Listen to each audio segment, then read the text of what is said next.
Então, vamos lá. Então, vamos estudar hoje os fármacos que são utilizados para o tratamento do medo e da ansiedade na odontologia.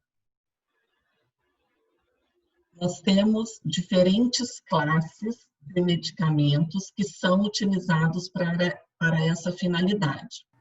Os mais utilizados atualmente na clínica odontológica são os benzodiazepínicos, e atualmente tem uma tendência da utilização da mistura de gases, dióxido nitroso e oxigênio, porque, como nós veremos, essa mistura de gases, eles têm a vantagem de causar menos efeitos adversos do que a classe dos medicamentos benzodiazepínicos.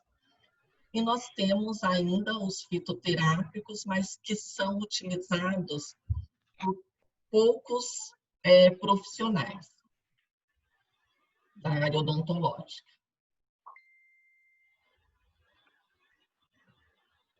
As referências para essa aula de hoje é o livro do Andrade, Terapêutica Medicamentosa em Odontologia, o capítulo 4, do Andrade, que trata de sedação mínima, das páginas 23 a 29. Esse livro ele está disponível na internet, então vocês conseguem fazer o download dele de forma gratuita. E também eu coloquei no AVA 2 arquivos relacionados aos fármacos que são utilizados para o tratamento do medo e ansiedade. Um dos arquivos eu nomeei de odontofobia, né? Fobia significa medo, medo em odontologia, tá? Dos pacientes, né? Referentes a procedimentos odontológicos, de pacientes que têm medo, né? De irem ao cirurgião dentista, tá? Por diversos motivos, por trauma, por exemplo, e também tem um outro arquivo que eu nomeei de óxido nitroso e oxigênio. Esses dois arquivos, eles estão postados no objeto de aprendizagem no AVA. Além, né, desse capítulo, então, de sedação mínima que está no livro de terapêutica medicamentosa em odontologia. Nós temos alguns sinais físicos que vão permitir identificar um paciente que apresenta medo ou ansiedade de tratamento odontológico. Então, você deve, inicialmente, observar o paciente e alguns sinais físicos podem indicar que esse paciente é ansioso. Por exemplo, a dilatação das pupilas, palidez da pele, transpiração excessiva, aumento da frequência respiratória, a palpitação cardíaca, a sensação de formigamento ou tremores das extremidades. Então, estes são alguns sinais.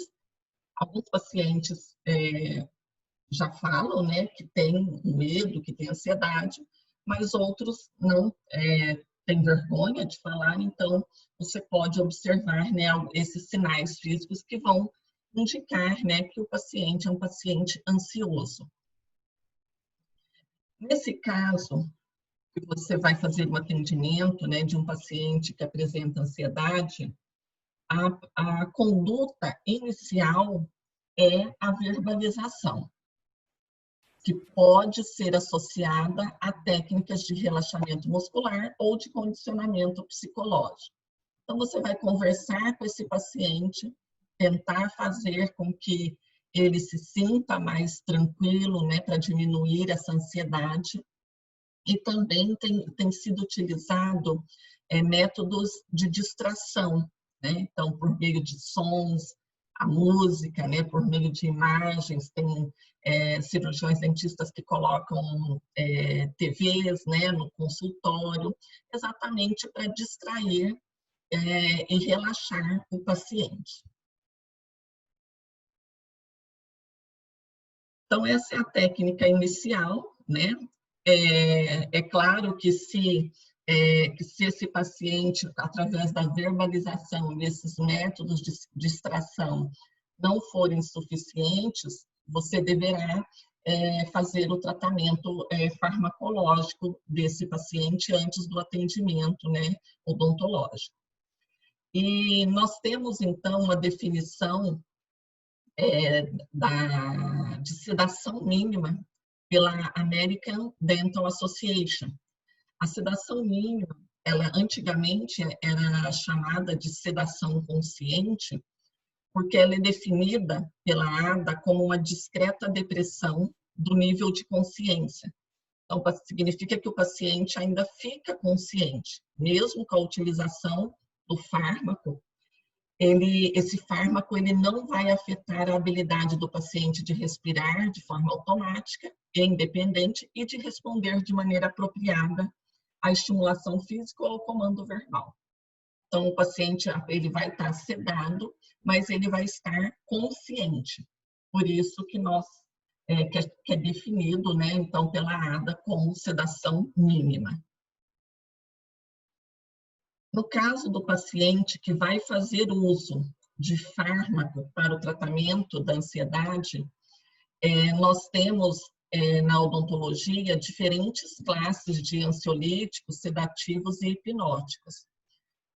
Entre eles, nós temos os que nós vamos tratar hoje, que são os benzodiazepínicos, o óxido nitroso e fitoterápicos, e também temos os barbitúricos e hidratos de cloral.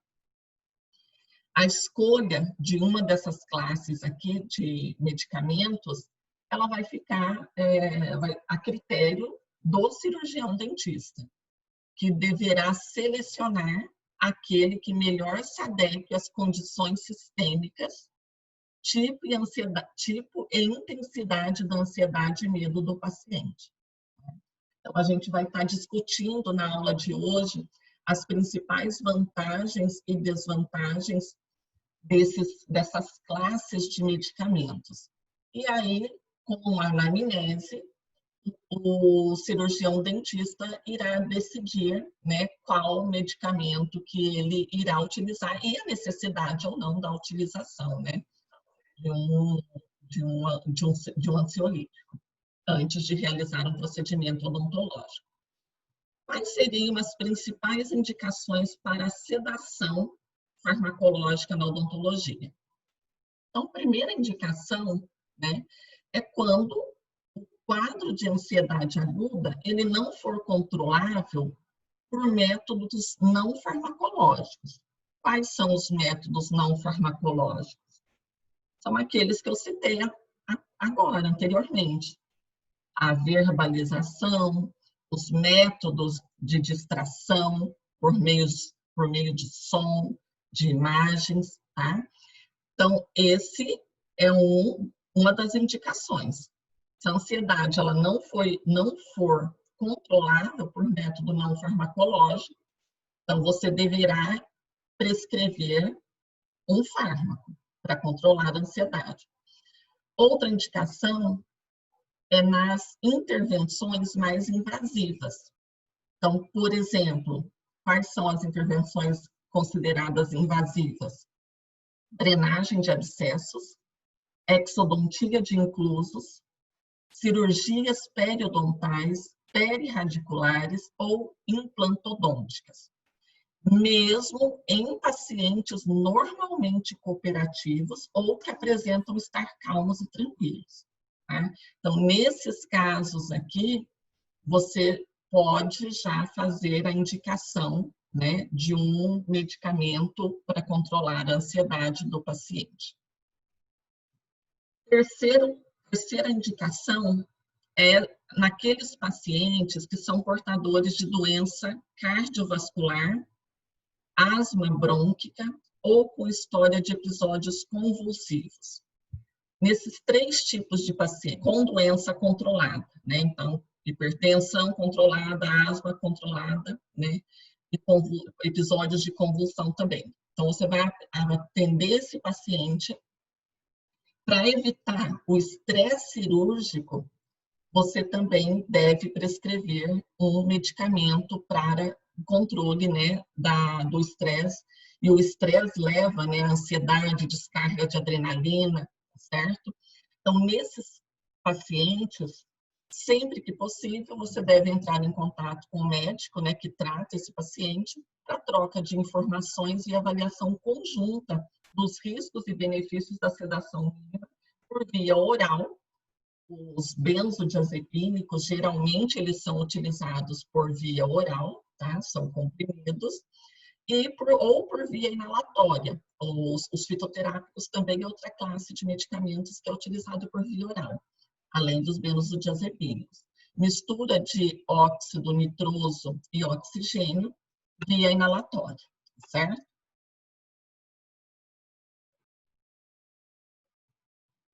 E uma outra indicação para o uso de fármacos para controlar a ansiedade é logo após traumatismos dentários acidentais, situações que requerem, né, um pronto atendimento muitas das vezes, certo?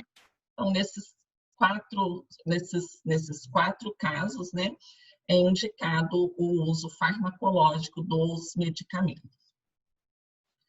Então, como eu disse, uma das classes muito utilizadas de ansiolíticos são os benzodiazepínicos. Eles são utilizados por via oral, são eficazes, são medicamentos bastante eficazes para controlar a ansiedade. Eles têm uma boa margem de segurança clínica, eu já vou falar do mecanismo de ação deles, então vocês vão entender por que são medicamentos considerados seguros. E tem uma facilidade de administração, né? Então, a facilidade posológica que esses fármacos apresentam quando administrados por via oral é outra vantagem do uso dos benzodiazepínicos. Então, aqui, essa figura, ela está mostrando o mecanismo de ação de um medicamento benzodiazepínico. Então, nós já estudamos sistema nervoso autônomo, os diferentes neurotransmissores, e no caso dos benzodiazepínicos, eles atuam também através da presença de neurotransmissores, tá? Então, nós temos aqui o GABA, que é o ácido gama-aminobutírico. Então, esse neurotransmissor, que é o GABA, eles são liberados a nível do sistema nervoso central. E quando o paciente ele ingere um benzodiazepínico, o que o benzodiazepínico vai fazer? Ele vai facilitar a ação do GABA. E o GABA, ele também, observem aqui, que ele vai se ligar a um receptor, tá? E esse receptor, e quando o GABA, ele é um neurotransmissor inibitório do sistema nervoso central. Então, essa neurotransmissão do GABA, quando ele se liga ao seu receptor, e o benzodiazepínico, ele facilita a ligação do GABA ao seu receptor, promove, então, a neurotransmissão, né? É liberado esse GABA, ele se liga aqui nesse neurotransmissor, e ocorre, então, uma diminuição da ansiedade. Nós temos várias teorias que tentam explicar esse mecanismo de ação dos benzodiazepínicos. Então, a primeira delas, acredita-se que os benzodiazepínicos, eles atuam aumentando a afinidade do GABA pelo seu receptor. Por enquanto, foram descobertos 2 receptores que se ligam ao GABA, que é o receptor A e B. Esse aumento da afinidade do GABA pelos receptores A e B é uma das hipóteses mais aceitas, né? É que os receptores do GABA, eles são mantidos no estado de baixa afinidade pela ação de um peptídeo endógeno, que é a GABA-modulina. Então, os benzodiazepínicos, eles poderiam agir inibindo o efeito dessa modulina, deslocando-a do seu local e facilitando a interação GABA-receptor. Então, vocês entenderam? Essa GABA-modulina, ela é um peptídeo endógeno. A teoria aqui é que o benzodiazepínico ele vai facilitar a interação desse neurotransmissor com o seu receptor GABA, tá? Porque essa GABA-modulina, ela tem uma baixa afinidade, né? Então, o GABA, eles são mantidos em estado de baixa afinidade pelo seu receptor. Então, o benzodiazepínico, ele vai deslocar esse peptídeo endógeno, tá? E facilitar a interação do GABA com o receptor. Uma outra teoria é que o benzodiazepínico, ele atua alostericamente, ou seja, ele atua no receptor A ou B, preparando esse receptor para a interação com o GABA. Então, é como se ele fizesse uma modificação na estrutura conformacional desse receptor, facilitando essa interação do neurotransmissor com o seu receptor. E ainda nós temos uma terceira teoria que propõe que os benzodiazepínicos... Oi? Só para mim entender, a primeira teoria, ela atua como tipo um aliado do aumento da afinidade do GABA, né? Porque assim, o que a gente sabe, tá?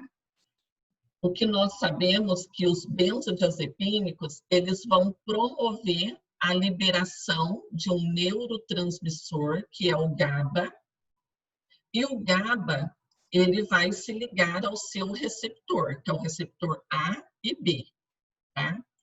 Só que não existe um consenso ainda na literatura de qual que é exatamente a ação desse medicamento benzodiazepínico. O GABA é um neurotransmissor endógeno, significa que ele é produzido pelo nosso organismo, assim como a acetilcolina, a epinefrina, o GABA também é produzido no nosso organismo. Então, quando o paciente ingere um medicamento da classe dos benzodiazepínicos, aí nós temos diazepam, midazolam, lorazepam, são todos medicamentos benzodiazepínicos. Então, existem várias teorias que tentam explicar a ação desses fármacos. Então, aqui está mostrando o receptor e aqui o GABA. Então, aqui está mostrando o BZD, que é o benzodiazepínico. Nós temos, então, pelo menos 3 teorias que tentam explicar essa interação do GABA com o seu receptor. Então, nessa primeira aqui, o que está dizendo? Está dizendo que existe um peptídeo endógeno que não permite que em condições normais, né, de ansiedade, essa GABA-modulina, ela dificulta a interação do GABA com o receptor.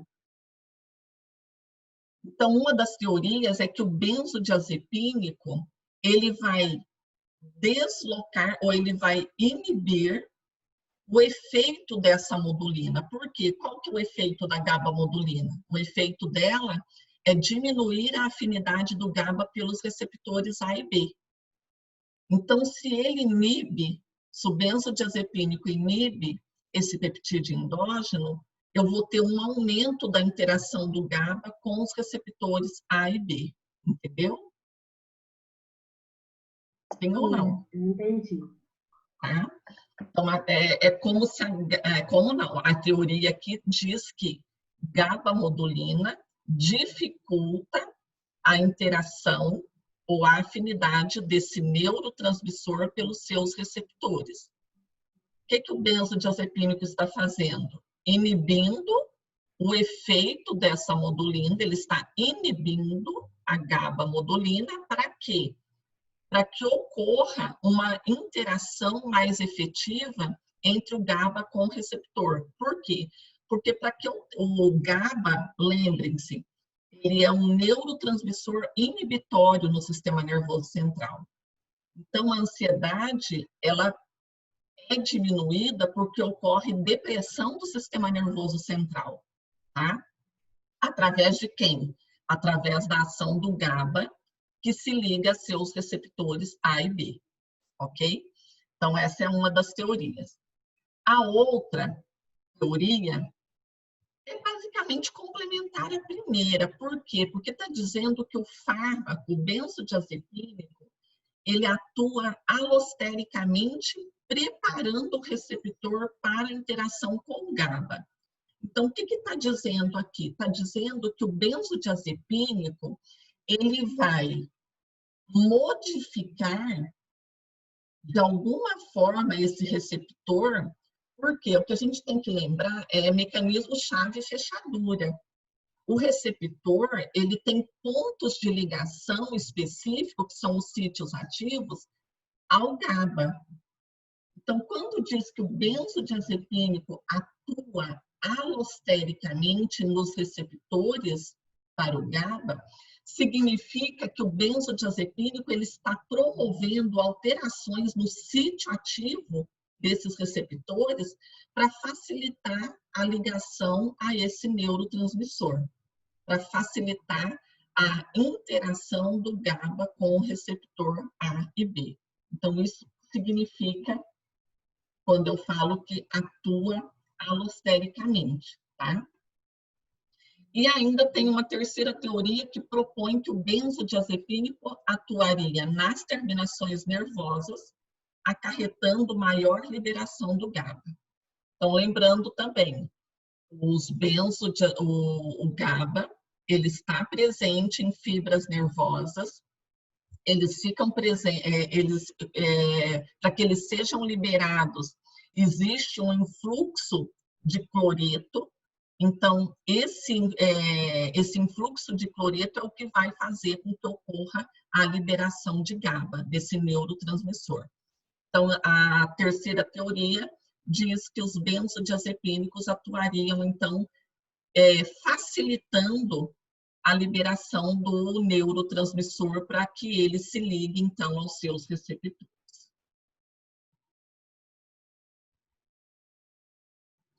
De maneira geral, tá? Independente da teoria, mas eu penso que elas são, a primeira 1 e a 2 são complementares, né? De qualquer forma, os benzodiazepínicos, eles vão potencializar a ação do GABA, que é um inibidor neural. Então, a depressão neuronal, ela necessita da liberação de um neurotransmissor endógeno, que é o GABA, para que ocorra o efeito ansiolítico. Então, isso explica a segurança do benzodiazepínico. O benzodiazepínico, ele só atua no organismo promovendo a diminuição da ansiedade, porque quem vai atuar no nosso organismo, no organismo do paciente, é o GABA, que é um neurotransmissor endógeno, que já é produzido pelo nosso organismo, tá? Diminuindo, então, a excitação, né? A ansiedade, a pessoa fica mais calma. Então, os benzodiazepínicos, eles aumentam a eficiência da inibição sináptica GABAérgica, eles potencializam a inibição neural no sistema nervoso central, que é medida pelo GABA. Então, os benzodiazepínicos, eles potencializam a inibição GABAérgica na medula espinal, no hipotálamo, no hipocampo e no córtex, certo? Professora, Pois não. então, o benzodiazepínico, ele só atua fazendo o que ele tem que fazer por causa do GABA? Ele promove a estimulação da ação do GABA, tá? Então, o GABA, ele vai interagir de forma mais eficiente com esses receptores A e B. Ou então, o benzodiazepínico vai promover uma maior liberação de GABA no organismo. Então, é essa liberação desse neurotransmissor endógeno que vai promover a ação de diminuição da ansiedade. É isso mesmo, certo? E atua onde? A nível do sistema nervoso central, tá? Entendido? Aham. Tá, ok. Então, aqui nós temos a fórmula geral dos benzodiazepínicos. Então, observem aqui que eu tenho R1, R2, R3 e R4. Por quê? Porque isso aqui, esse núcleo geral, ele apresenta diferentes substituições, dando origem aos diferentes fármacos da classe dos benzodiazepínicos. Então, aqui nessa tabela, nós temos aqui o R1, R2, R3, R7 e R2 linhas. Professor, Que são Oi. é porque eu fiquei numa dúvida. É porque fala assim que esses remédios potencializam a inibição neural, né? Que é medida Isso. pelo GABA. Mas aí ele fala que primeiro eles inibem e depois eles potencializam a inibição GABAérgica, e eu não entendi isso. Porque o que significa potencializar a inibição? É que vocês têm que entender que o GABA, ele é um neurotransmissor inibitório, e não é excitatório. Ah, tá. Entendeu? Entendi. Ele é um neurotransmissor inibitório. Então, olha só, a ação do GABA, ele é um inibidor neural. Então, essa inibição neural é o que faz com que o paciente vai apresentar o efeito ansiolítico, ele se dá por causa dessa inibição neuronal. Ah, entendi, porque se vai potencializar a ação, vai inibir. Ah, agora eu entendi. Isso, porque você tem razão, né? Porque ele potencializa a ação de um neurotransmissor endógeno que tem ação inibidora, tá? Por isso que vai ocorrer depressão a nível de sistema nervoso central. Agora eu entendi. É um pouquinho confuso. Obrigada. Por causa dessas diferenças, né? De potencializar algo que é um neurotransmissor inibitório, tá? Mas é isso mesmo, muito bem. Foi bom você chamar a atenção para isso, tá? Porque depois realmente causa confusão. Então, aqui nós temos um nome genérico, né? Então, nós temos alprazolam, bromazepam, clonazepam, diazepam, lorazepam, midazolam, tá? Então, midazolam, que é o dormonide, é bastante utilizado, né? Um dos mais utilizados na odontologia, está dentro da classe dos benzodiazepínicos. Lorazepam, ele é o mais utilizado para idosos, ok? O midazolam e o diazepam são os únicos que poderão ser utilizados em crianças. Nessa outra tabela, nós temos os que são mais utilizados em odontologia. Então, aqui nós temos o diazepam, lorazepam, alprazolam, midazolam e triazolam. Aqui é o tempo que é necessário para o início da ação deles. Então, vocês observem que o midazolam é o que tem o início de ação mais rápido, né? Então, a pessoa ingere o midazolam, 30 minutos após, já se observa o efeito ansiolítico. O triazolam, ele também tem uma ação rápida, só que ele não está disponível comercialmente no Brasil. Ele é empregado por via sublingual. E aqui a duração do efeito, né? Então, o diazepam dura de 12 a 24 horas, lorazepam de 2 a 3 horas e alprazolam, midazolam e triazolam de 1 a 2 horas. Aqui nós temos as doses usuais para adultos, né? Então, do diazepam de 5 a 10 miligramas, lorazepam 1 a 2 miligramas. Isso aqui, essas doses, né, para adultos, essas aqui em idosos, e aqui a dosagem para crianças. Então, observem aqui que em crianças os únicos benzodiazepínicos utilizados é o diazepam e midazolam, certo? Agora, aqui em idosos, o mais utilizado é o lorazepam e para adultos, o mais utilizado é o midazolam, tá? Por que mais utilizado? Porque são os que causam o quê? Menos efeitos adversos, né?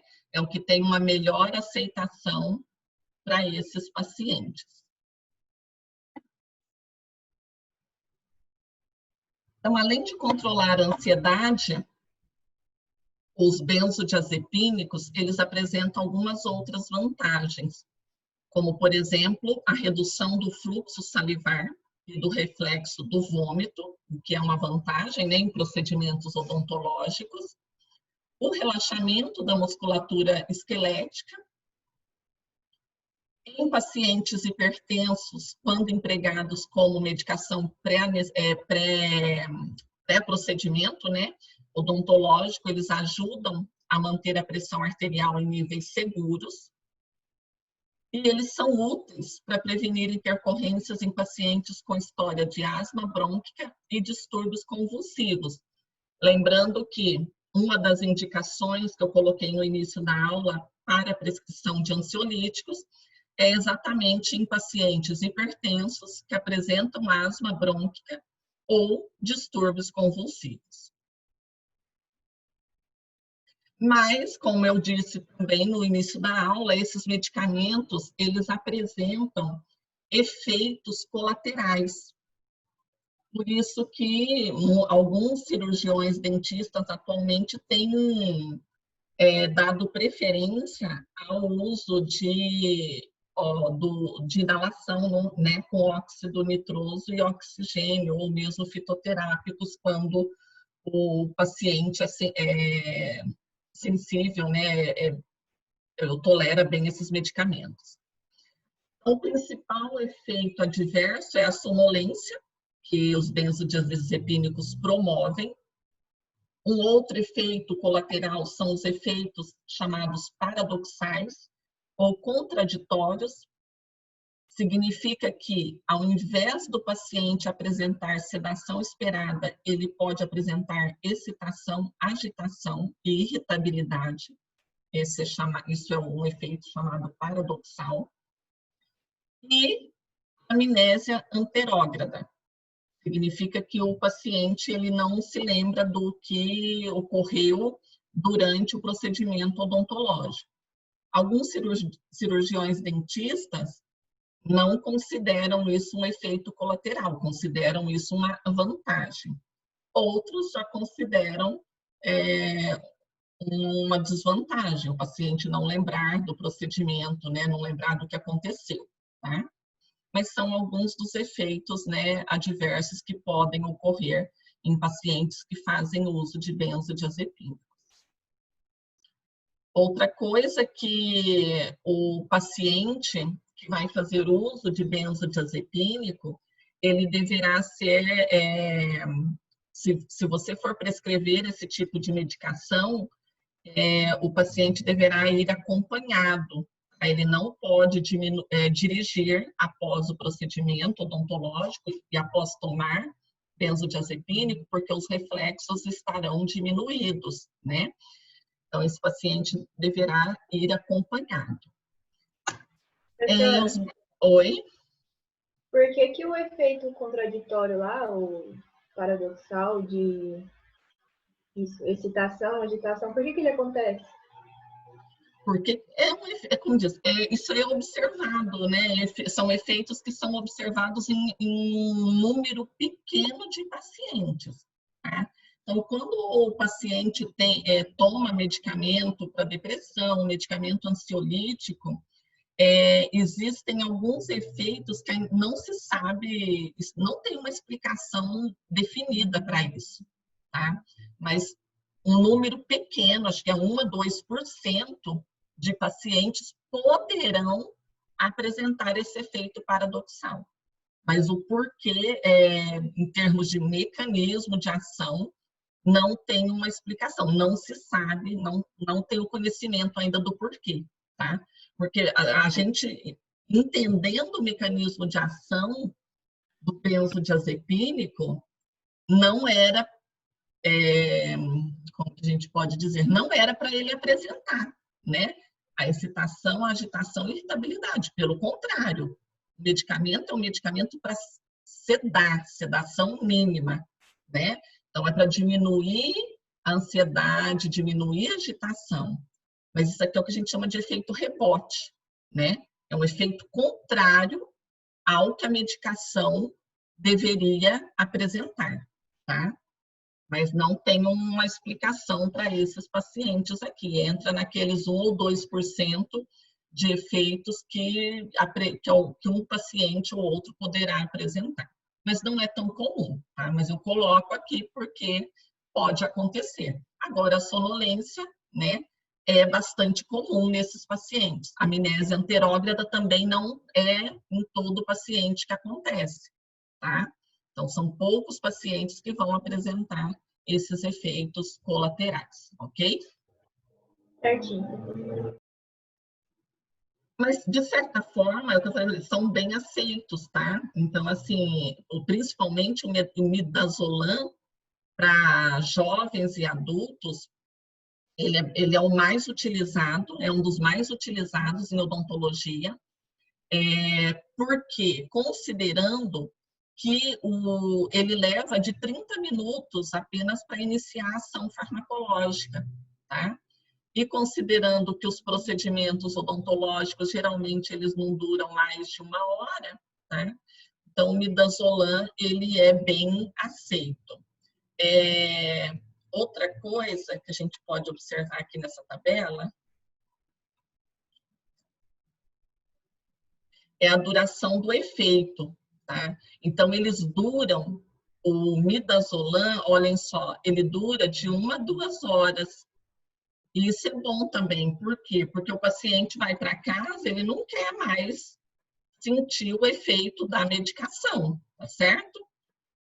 Então, essa duração do efeito ansiolítico de 1 a 2 horas também, que é pouca, né? Mas é um efeito, é uma vantagem também para o uso do midazolam. Por apresentar menor incidência de efeitos paradoxais ou amnésia anterógrada, o alprazolam também é uma boa alternativa ao midazolam, né? Então, esse outro medicamento, junto com o midazolam, ele também tem sido bastante utilizado, tá? Agora, em crianças, se for utilizar benzodiazepínicos, só poderemos utilizar diazepam e midazolam. Idosos, apenas o lorazepam. São os que têm, o que tem sido mais bem tolerado, né, tanto por idosos.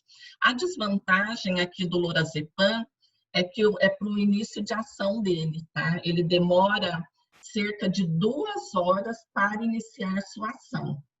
Então, se o paciente idoso for fazer uso dessa medicação, você deverá orientá-lo, né, de tomar a medicação 2 horas antes do procedimento odontológico, tá certo?